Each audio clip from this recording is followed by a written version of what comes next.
Hi everybody, today is the second day of working with Oliver in his harness and teaching him to drive. Emeri saw that I had him all tacked up and she ran outside with her phone to see what was going on. So as you know, I'm just learning how to use all this tack and trying to adjust it to get it to fit Oliver just right. Today I'm using a 24-inch collar with no underpad.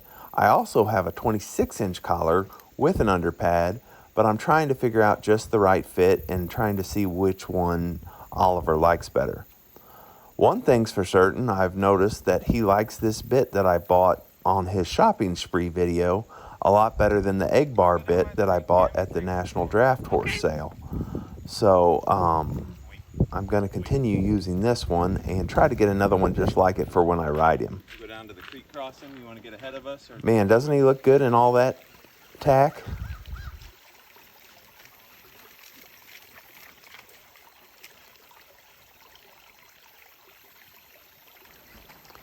Just so you know, in case you're new to this channel, Oliver is a 2-year-old Clydesdale stallion that we rescued this spring. He was only 900 pounds and now he's over 1,260 pounds in just 5 short months. So he's made an amazing recovery and he's completely healed from a disease called EPM. I'm talking about not knowing a whole lot about training draft horses, but I have trained several horses to pull wagons, if you count Shetland ponies. I've trained two full-size riding horses and probably 5 or 6 Shetland ponies to pull. So I know a little bit about it, but I've never had a harness. I've only used the chest strap style before. So one thing you'll notice with Oliver, every time I stop, I back up, and before I go, I have him back up.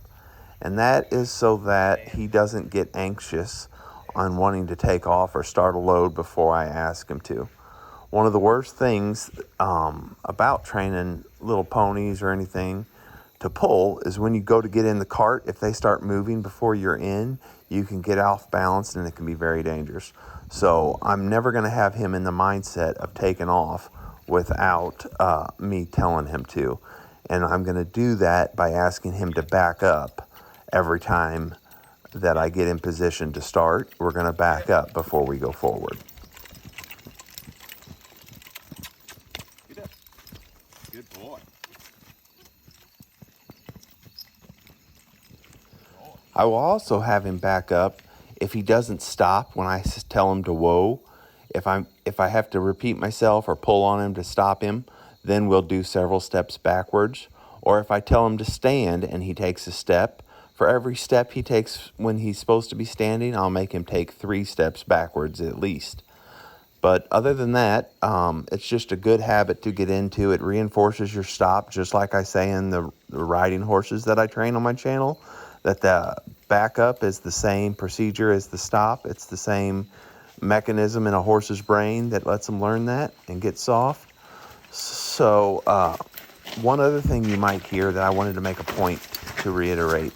The correct terminology for draft horses on turning is G and haw. G, I believe, is right and haw is left. But I'm a border collie trainer as well. Well, I shouldn't call myself a border collie trainer. I like to dabble with border collies.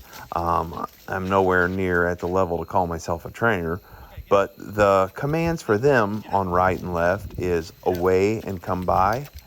So come by being to the right or clockwise, and away being counterclockwise.